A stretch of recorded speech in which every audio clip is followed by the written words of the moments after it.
All right, we'll have some fun. Are you in APPSEC? You're with OWASP? Right. Are you a practitioner? Okay, fair enough. Good enough. All right, so we're going to do it for recording, but I'm going to keep looking at you because you're my human in the room. My human in the room. This is absolutely hilarious. I assume you guys are going to edit this down to like a good cold start. We'll make it cool. Thank you. Thank you. Make it work and all. I'm going to roam a little bit, which is all right. Yeah, it's fine. All right. Here we go. All right, well, thanks everyone for joining us today. I'm here to talk about how to supercharge your OWASP customer program using a survey that we actually launched jointly with OWASP last year. Now, that's the official title, but the unofficial title is actually the one that really matters, which is how to get your development and executives to actually care about APPSEC and invest in APPSEC. So I've been doing mobile and mobile security for a very long time, almost 20 years. And we're going to talk a little bit about the journey. But we're going to start with your grandmother, right? So walk with me on a journey briefly. I was listening this morning, to the opening talk and thinking about The Hobbit and the journey. And I want to tell you a story of something that actually happened to someone that I know. So if you think about your grandmother, right, or your grandparents, they're not mobile natives. They're not digital natives. Over the years, hopefully you got them using a smartphone. Here they are, maybe she's sitting on the couch, you can see she's having fun. She's finally comfortable enough to enter her credit card. She's finally feels safe enough to do a little retail transaction. So she's in her favorite shopping app, she's looking at some products, whether it's an Etsy or a Macy's or what have you. And she's kind of going through the cycle and just about ready to buy something. And then a text message shows up. And the text message says, "Oh, I see that you're trying to buy products with Company X. Would you like to click here for a discount code that you can use?" And so Grandma clicks on the discount code, and a screen pops up and says, "Download our discount code generator onto your phone, and then that will put codes into your app. So when you're shopping with us, you're always able to shop successfully." So she clicks on that and she lets it download, and then it says, "Please log in using your account information." And so she puts her email address in and has to do the usual go find the post-it to put in the password. Right, and eventually she gets in, and so now it's given her a code. What does she not know? She just got owned.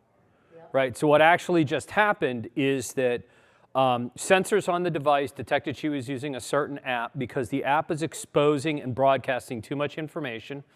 The bad guys had already correlated her device. They phished her device, sent her a link, downloaded malware, manipulated the app, and so on and so forth. Now, this type of exploit is actually not a vulnerability per se that a SAST or a DAST scanner would find. It's literally a vulnerability that's a fraud exploit that actually exists very heavily in mobile. So the reason mobile matters is, and the reason application security matters, whether you're mobile or not, is that we're really in the business of protecting the users of the applications that we create. And over the 20 years of me doing this, I've realized there is real pain here. And we sometimes get lost, as some of the conversations have been in today, about the battle between the mobile team on the security side, or the application security team and the development team, maybe the ops team. You have the business executives. And as was said earlier, no company went out of business because it was breached, but plenty of companies went out of business because they lost features. So what we really want to think about is, how do we help align security as a priority in the business and make it a business imperative to respect security and privacy? And so I'm going to do a session today. It's really an act in two parts, or a play in two parts. The why the business and the security team should exist and what they should do with development, and then how to do it using the OWASP standards and specs. And so, as I said earlier, I've been in mobile for about 20 years. Started in the BlackBerry and then worked with a number of other mobile companies.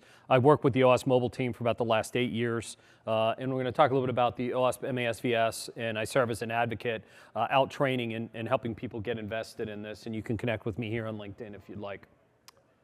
So when we look at mobile versus web, I often find that organizations are focused heavily on the web side of their business and less on the mobile security side of their business. Now, almost every business in the world is actually a mobile business. You're either building mobile apps for your customers, or your employees are using mobile apps, whether you build them or a third party, or they're using consumer apps at work, or like Microsoft Office or what have you. Something very interesting happened here just in the last couple of years. And that is that e-commerce and m-commerce flipped. So now more revenue is generated through mobile apps than web apps. And so if you're in a consumer industry, if you're in fintech or healthcare or what have you, anything that has a retail or an e-commerce transaction now is much higher rate on mobile versus web. When we get outside the United States, the number's more like 80% when you get to Latin America. And in Asia, about 90% of all e-commerce transactions actually happen on mobile. Now, if you go to Latin America, the real scary thing down there is about 22% of all mobile commerce and e-commerce transactions are fraudulent. So fraud that I described earlier is as bad of vulnerabilities, the traditional stacked security vulnerabilities that we know about. They're interrelated, and we're going to see how to deal with it. Now, we just announced some research and some technology around the rapid rise of deepfakes. How many people use Face ID? Everybody uses Face ID. Yeah. I can bypass it with my laptop in 5 minutes. Okay? So there's new deepfake bypass technology that just came out in February that really is allowing cloning. I'm going to show you an example of that, how somebody can basically take your identity and log in on your behalf into an application. And you can imagine what they can do with identity theft and account takeover and so on and so forth. And if you look at Kaspersky's lab report here, just came out in March, when they were doing their own benchmark data last year, the banking sector actually had the highest growth rate of mobile-borne attacks in the last year. And it's exploded, as in tripled, last year. Why? You know, the old John Dillinger, why do you rob banks? And he said that's because where the money is. That's what's happening. And especially on Android, it's easy for banking Trojans to do account takeover. And so that's the responsibility of the application developer to build an app that is safe and secure. It's not a responsibility of the operating system manufacturer. So there's crime as a service tools on the dark web. They're able to take these images, generate fake images, including full motion, and then use that to log in. If the attacker or nation state or criminal has analyzed your background sufficiently, they're going to be able to do this. They just need a couple copies of your picture that they can usually find off of social media, and they're off and running. Now, what's happening with this is it's mostly fraud execution. So they'll take into an account, or they take over an account, and they'll go in and slowly siphon money out. Right? So do smaller transactions. They won't use it to buy a car. They'll use it to buy a $500 computer here, a $600 television there, and you might not notice for a series of weeks or months as they're doing that sort of activity. Now, you can also imagine there's other bad things that could happen in a healthcare app or others. The other thing that's happening is AI-based malware. So Chat AI is an example of a chat bot that runs on iOS and Android. It's one of the worst ones that had this SDK that's basically stealing password and recovery phrases. And some crypto mining guys and criminals put it out there. And so they're trying to basically collect your identity information in order to take over your crypto stores, right? Which basically no one goes to jail for that. And then finally, and this video won't run correctly here, but there's something called an overlay attack, and that's how Grandma got attacked before. In an overlay attack, what actually happens is on your iOS or Android device, an invisible screen is interjected between the app and the UX, and that is able to count keystrokes, it's able to capture information, it can capture MFA, and so on and so forth.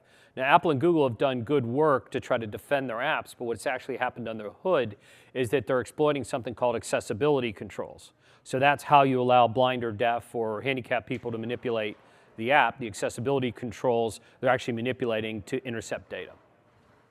So, and if you want to see that video, you can come see me.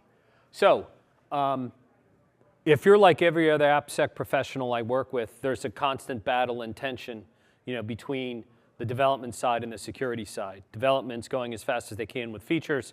Security side is not moving very fast, and that creates challenges. So this feature versus bug is the world we've all lived in. Now, my last company, Now Secure, was an application security testing company. It's automated testing and pen testing. And for 6 years, I worked in the space. I worked alongside a lot of the other AST vendors. And we always struggled with getting the developers to fix it. And so the problem is not about the bugs. The problem is how do you make security a feature? How do you make security a feature requirement? And actually, these screenshots are really great. Nucleus is a tool set, project management set of pre-configured templates. And what is shocking but not is that all of their templates are missing security requirements. So they're very common templates that development teams use, but they miss security requirements. So I had this thesis last year when I joined Appdome, which was, what if we went out and did a survey and said, do users care more about features or security and privacy? And so talked with the leadership of OWASP, and we went out and did a survey last year. So we surveyed about 120,000 consumers. We've been doing this for 4 years, and it's collected some really interesting data. Now, this is consumers of mobile applications running on iOS or Android in 14 countries. Okay? Very large data set. You get statistically significant data. Now, the reason for doing it with OWASP was, in all my years of working on the spec, there was always the challenge of, as a security professional, how do I implement the OWASP MASVS and MASTG and do the testing? How do I get my developers to pay attention to the vulnerabilities I find? How do I get them to do security as code? How do I get them to do secure by design? Right? So the idea here was, well, what if we created a data set that then you could take to development and business leadership and say, we should be investing in this. Look, this is what consumers are expecting us to do. In all my years of doing this, I never actually saw any consumer survey that basically asked the question of feature versus security, feature versus privacy. So we went out and did the survey over about 60 days. We collected the large number of results. And so I'm going to kind of go through the data here and walk you through it. And there's a QR code where you can download it or you can DM me to get it, right? So 55% prefer using mobile apps. A lot of them use more than 5 apps. Some of them use more than 10 apps. And so usage is very high, and they continue to use them, right? This is your classic, how much do you use mobile, how many apps do you use, how many hours a day. So that gives us kind of the basis of our sort of data set of 120,000 people. Now then we start asking questions about what do they fear and what have they experienced. So 60% say mobile fraud is their top fear of all the bad things that could happen on the device. We asked them about malware. Some people know what malware is, some people don't, so it's kind of a lower number. Shockingly, more than a third have experienced in some way, shape, or form mobile fraud themselves, their family, or somebody they know. And about a quarter of them have experienced social engineering scams in some way, shape, or form. Right? I don't know if you're getting the DMV toll one that's going around right now, and the Easy Pass one, and a couple of the others, right? But everybody's pretty much getting phished. And the reason is it's very easy at very low cost to phish people over SMS. Right? It's become the primary phishing vector for most people. And because most people log into their personal and their business accounts on the mobile device, it's an excellent vector, not just to get to the individual, but it's actually one of the #1 attack vectors to get to the enterprise itself. So now let's have a look at what's actually happened in the population. I realize I didn't change the title at the top. So almost 70% have experienced phishing. That's that SMS phishing that I described. The story of grandma earlier, where grandma literally got phished. She was in her retail shopping application. They had detected she was in the retail application and phished her perfectly with what looked like a valid link to a coupon code for that application, and she's off and running. Right? It's not very hard to do that these days on mobile. Vishing is voice phishing, so that's making the phone call, right? So the voice version, automated calling, call center calling. Oh, I noticed you were shopping in the app. We're running a special today. Would you like to help me process the special? And grandma doesn't know that that's actually a call center doing malicious phishing or criminal enterprise. You have the brand impersonation, and there's even love scams that are crazy off the charts, right? And that's actually tied to some Valentine's Day work that we did recently. And so where does the responsibility lie, right? So we asked the question, is the responsibility of Apple and Google? Is the responsibility of the business? Is it your own responsibility? Whose responsibility is it in terms of taking care of me as a consumer or you as a consumer? And that 85% say security and privacy are equal or more important than features was one of the bigger standouts. And depending on the country you look at of the 14 countries, that number gets a little bit bigger or a little bit smaller. I mentioned earlier that in Latin America and Asia that are very mobile centric in their business, those numbers are even higher. 80% of them, right? So 4 out of 5 say preemptive fraud protection is what they would expect in terms of using mobile apps and their brands taking care of them.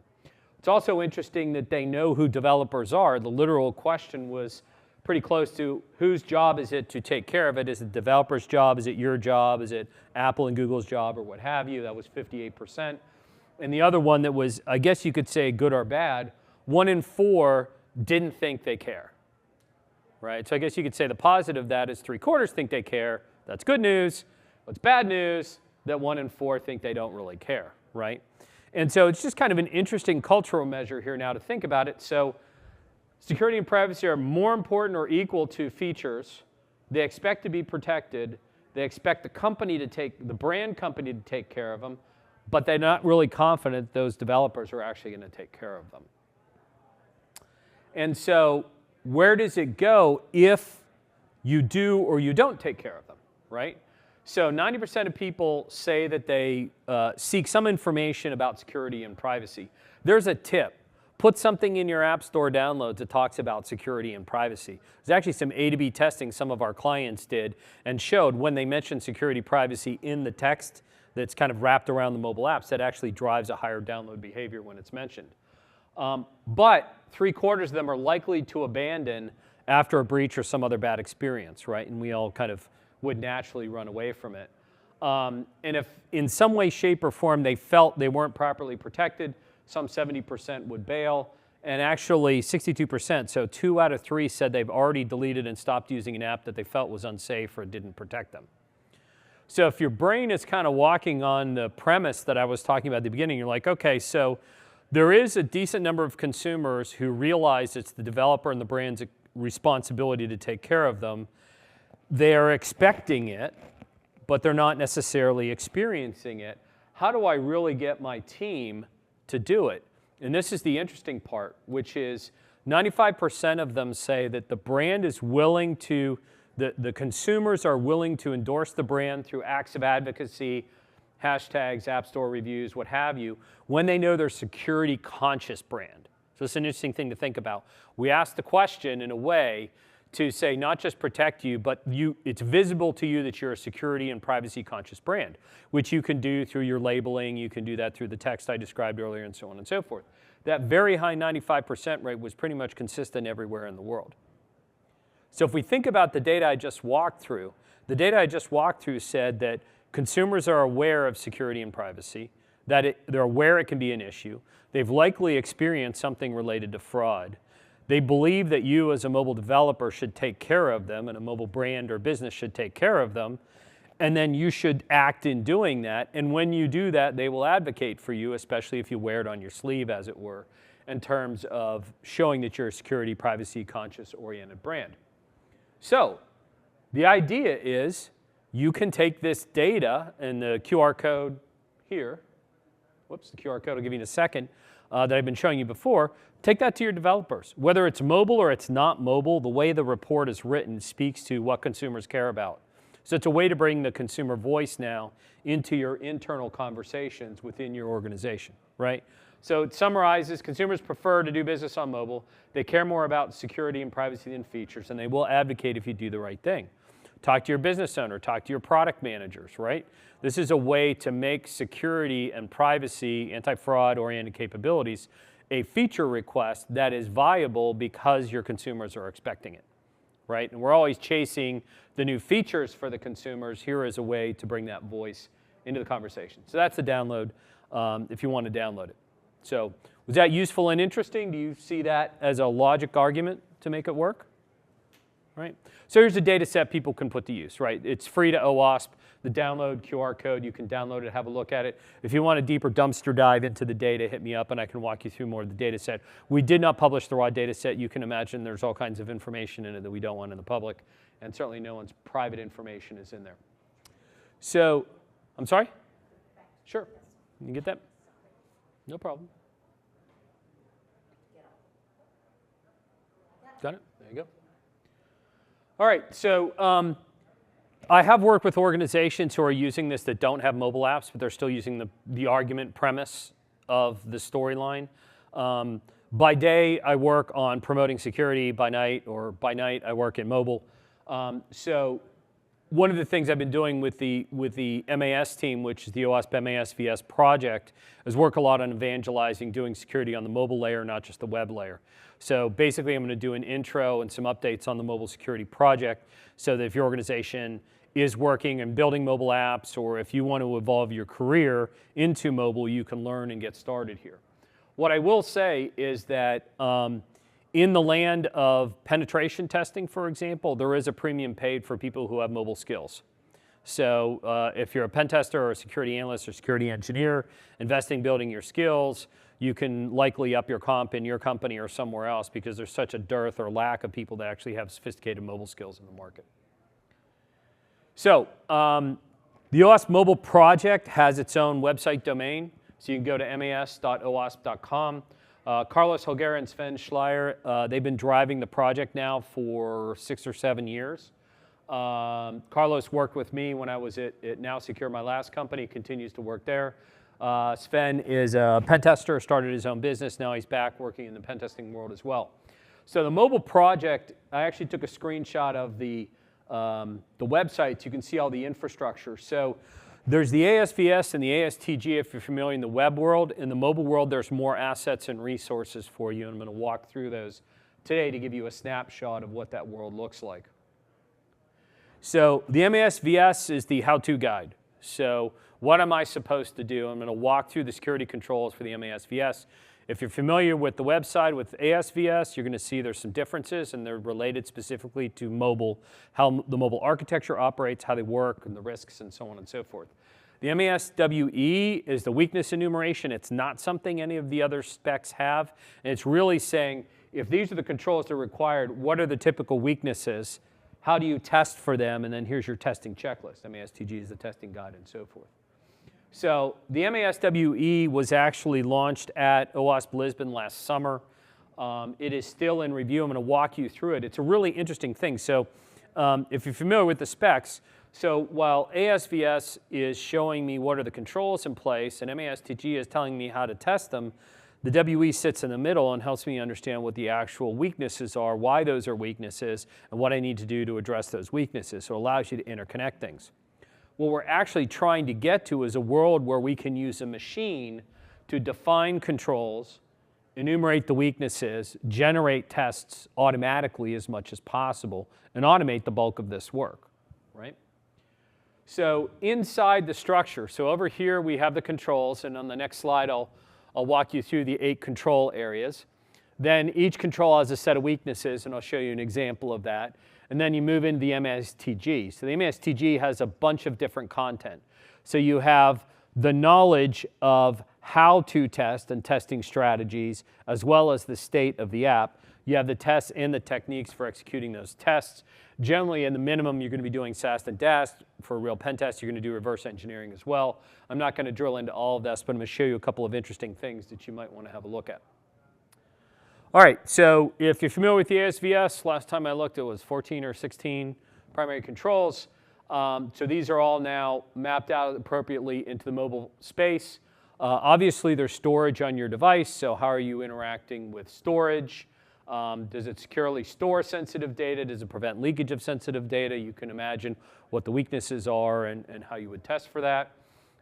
Crypto is very important, right? So is the data properly encrypted? The amount, when we look at test data, in the top 3 always is weak encryption. Always, always, always, always, always. Especially third-party libraries and third-party services use weak encryption. I'm jumping off to go into platform because platform is very interesting and unique to mobile. So this has to do with how the app interacts with the operating system and what's built into the operating system running on the platform.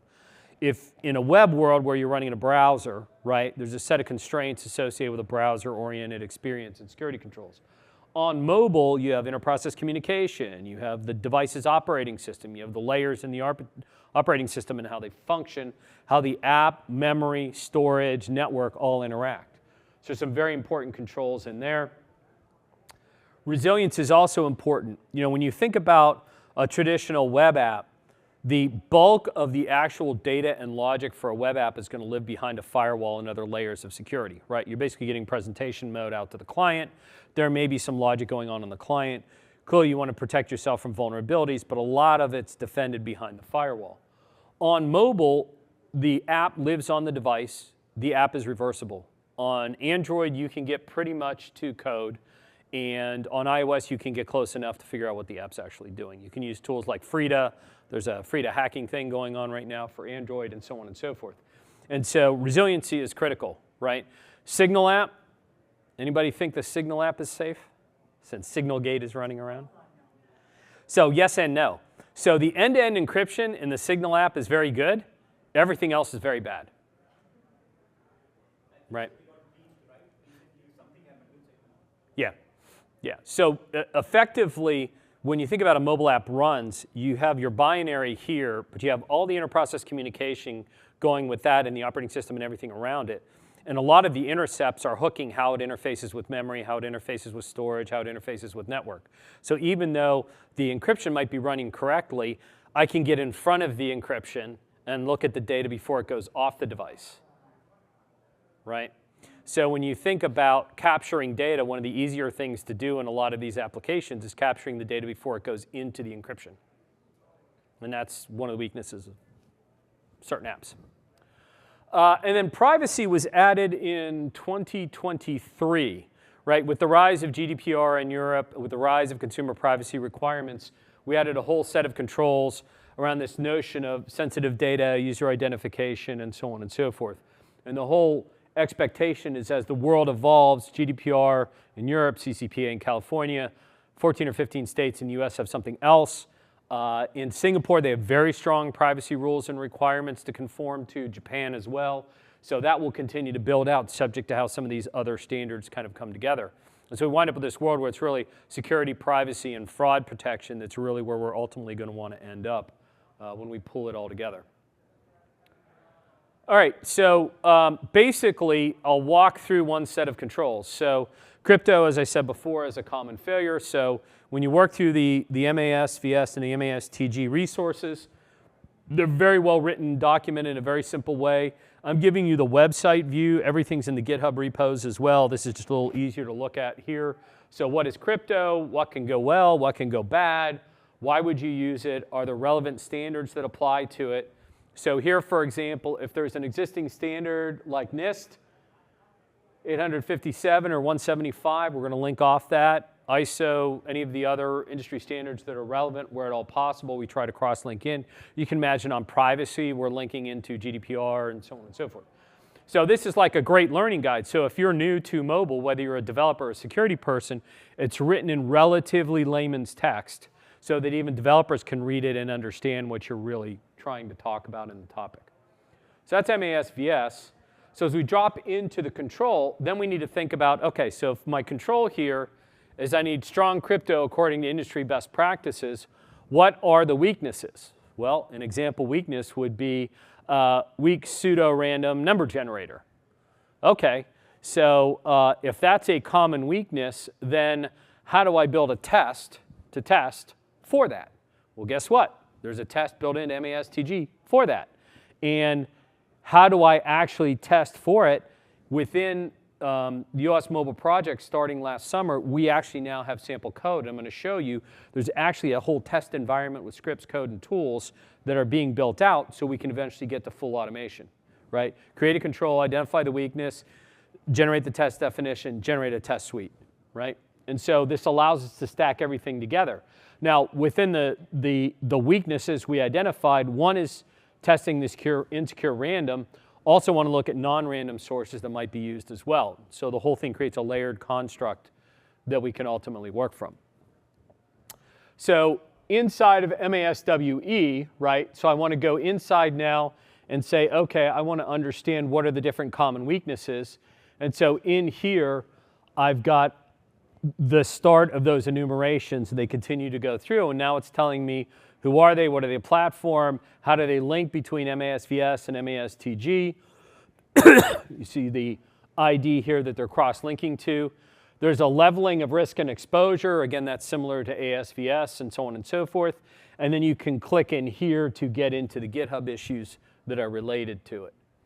Now I'm going to walk my way through this weakness into sensitive data stored unencrypted shared storage, okay? So again here, MASTG had a control definition. This is actually the weakness definition. So it explains the kinds of weaknesses related to unencrypted stored data. What's bad, what can happen, how does it happen, here's your impact, the modes of introduction, the mitigations, and then links to test, right? So even if you knew nothing about mobile security, in about a week you can train yourself just using the documentation here and then grab the tools and start using those tools. So I'm going to walk into a test. So here, if you watch, we went from control to weaknesses as a group to a specific weakness into the test, right? So here is a particular test where references APIs and permissions. So what are we testing and why? What are the steps to run a test? What are you observing for? How do you properly evaluate it? And then links to demos, and these demos are all the sample code you can use to actually run the tests. Okay. Here's another one, testing the configuration for crypto. So I want to make sure I had one that chained into crypto. So you can see there's static analysis will give me information. Here's a code chunk that I can look at. This is what I'm looking for. Commentary about third-party libraries, so first-party versus third-party and what you want to look for, which is also important in your testing. In the bulk testing we did at NowSecure over the years, generally 50% or more of the vulnerabilities we found were in third-party SDKs, third-party libraries, as you might expect. So that still continues to be a risk, right, in terms of supply chain. I'm not going to go too far down the path. Now, what's really cool is now there are 2 test harness apps for iOS and Android, and you can get them through the links. You can go into the GitHub repos, pull down the packages, you can build them, and you can actually inject tests into them. So for about 10 tests, the code for 6 different languages is available for both iOS and Android, where you can basically copy the code right out of the test guide, paste it in, compile, and run, and now you're actually learning how to test that particular scenario. You could, in turn, use this code in your own test harness, right? So we're effectively open sourcing a big chunk of a test harness in order to make this all work. Again, ideally, the end state is how do we automate as much of this as possible, especially as the operating systems evolve. So anybody now inspired to go have a look? Yeah, it's a lot of interesting stuff in there. So the team has been doing a lot of hard work. I'm going to have a link later to join the project as well. Really great team. People are very responsive.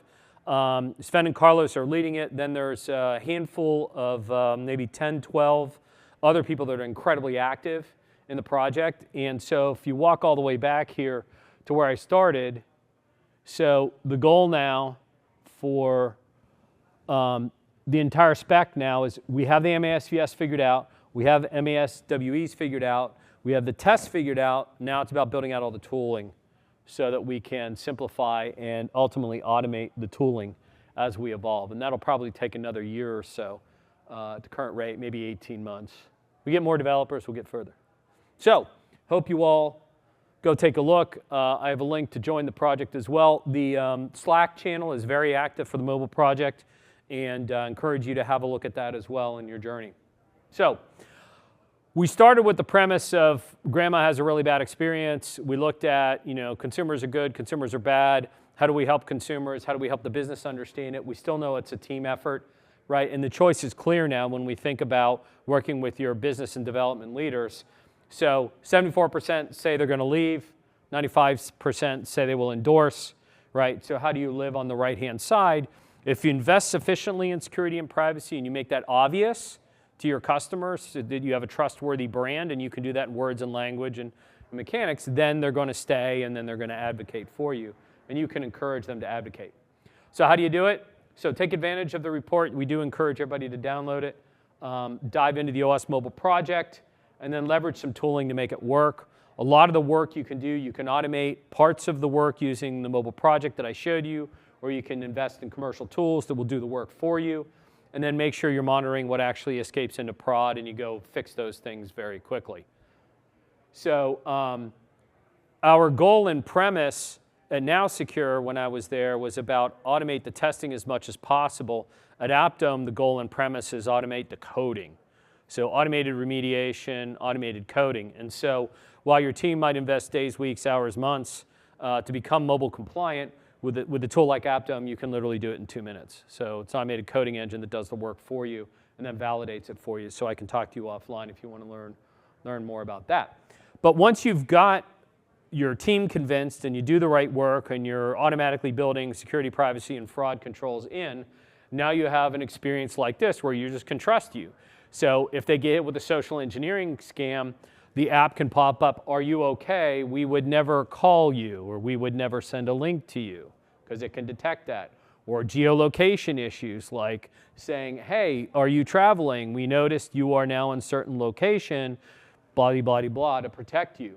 Or, there's malware on your device. And one of the really interesting things about the Appdome approach to doing this is we can detect malware on the device so that the app warns you you've got malware on the device, so grandma never gets that third-party app installed that was malware, right? So to detect and block. She's in the shopping app, pops up and says, wait, you're trying to download malware, you should stop doing that. And it's the app that she's shopping in that warns her of that. It's not some third-party security tool. The app itself is showing trust, showing to the consumer that they can trust the app because the app is watching out for them even in a scenario like that. Which is some really amazing stuff. And so she's happy, right? So grandma's back and grandma's happy. And she's calling and telling all her friends, remember the acts of advocacy, and your revenue goes up, right? Because you've been endorsed, right? And the advocacy happens. So thank you for coming along for the ride with me today. I look forward to connecting with you on LinkedIn. You can get the download the report there. You can join the OWASP Mobile Project here. From the project, you can jump in the Slack channel as well. We would love to have more people working on the mobile project and using it in your organization. So by all means, please jump in and look forward to talking to you. Anybody have any questions as we wrap up here? I have one. Go ahead, you first. It's with the consumer. Mm-hmm. But I think you mentioned with regards to the company being responsible for, the people that were taking the survey thought that the company should be more responsible Right. for any type of malware or whatever invasions. Are you referring to the ISP or like? No, I'm referring to the manufacturer of the app. Okay. If you use Amazon to shop and you're a consumer, you're expecting Amazon to give you a safe shopping experience. Right. If you're ordering an Uber to pick you up, you expect Uber to give you a safe driving experience. Right, so the consumers are expecting that the developer of the company that's building the mobile apps that they're using to interact with that business are taking care of them. Now, why wouldn't like Verizon or because when you're using these apps, you're using Verizon or T-Mobile or whatever. Why wouldn't they be responsible as well? It's the same thing as your laptop. So if you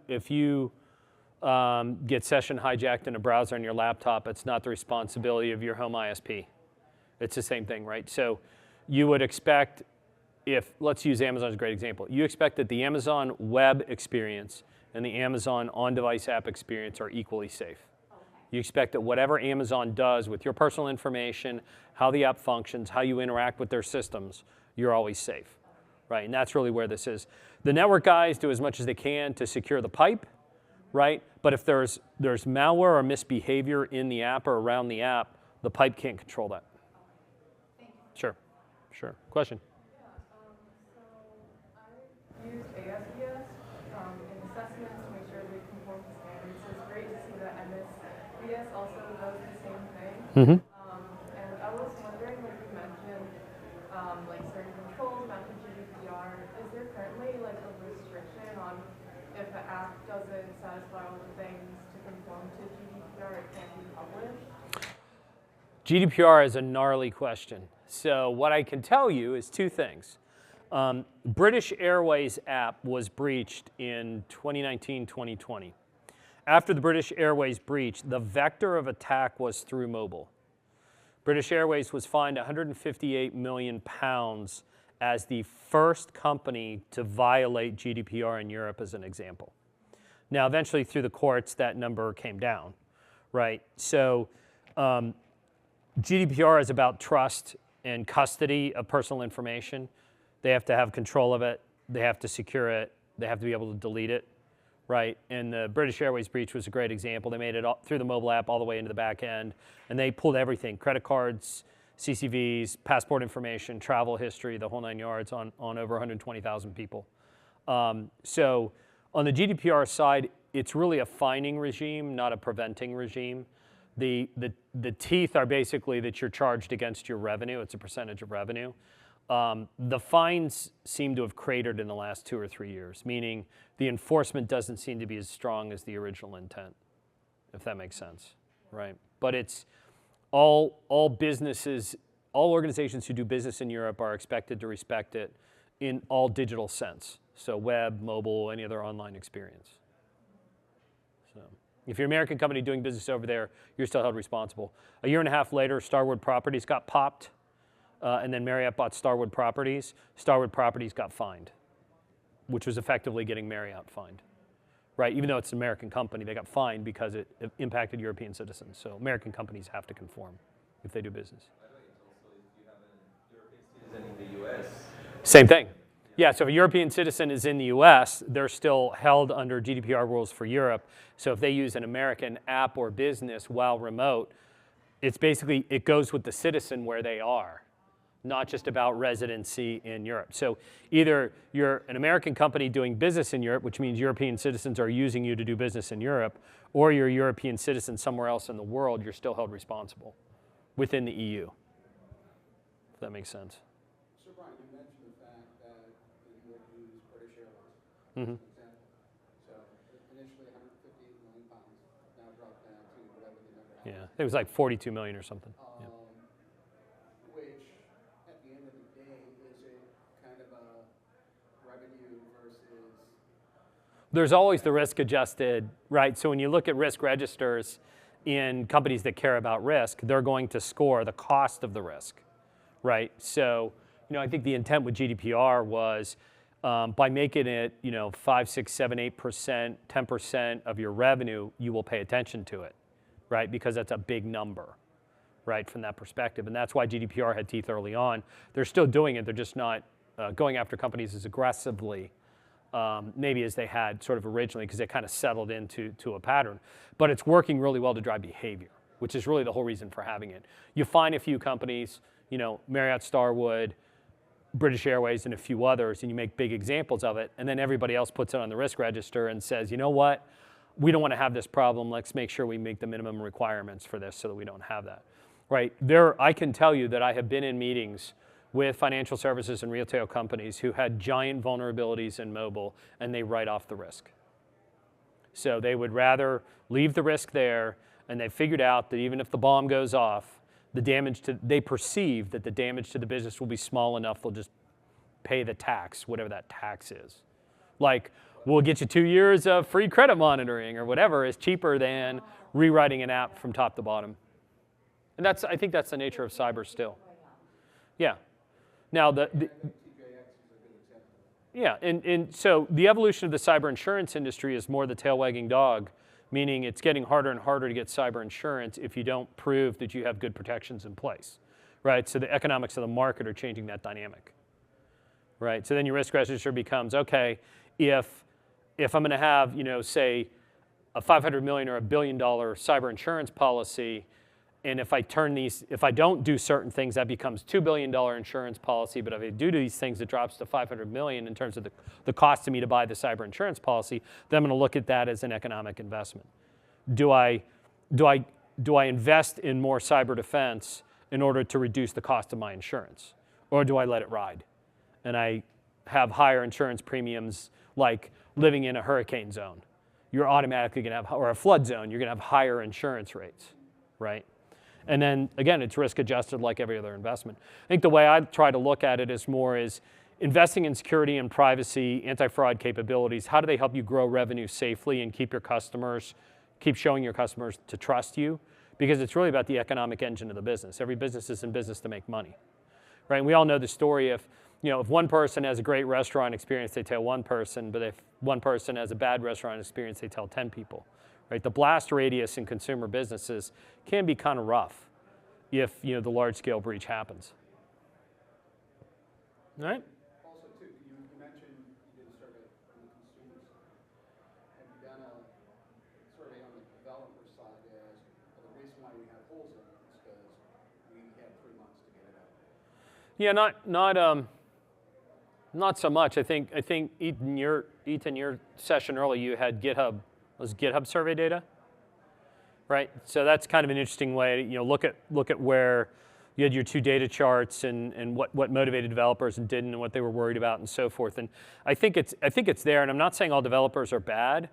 developers are motivated to meet the requirements of the business. So it's really a function of how much does the business prioritize security, privacy, fraud protection, scam protection, and that'll trickle its way down into development and engineering and across through security and operations, right? If trust, like Disney has trust as a core brand, right? So Disney invests a ton in security and infrastructure because trust is one of their core brand elements, right? As a consumer business, right? So they're investing to maintain that trust. Right? So the question becomes the economics for the business owner is, if I invest another incremental X dollars in, say, cyber or development priority, how will that either help me sustain that revenue I have or grow new revenue? Right? So, all right. Well, thank you all for coming. I'll be around. I think we're awards and drinking or something here. So, thank you for.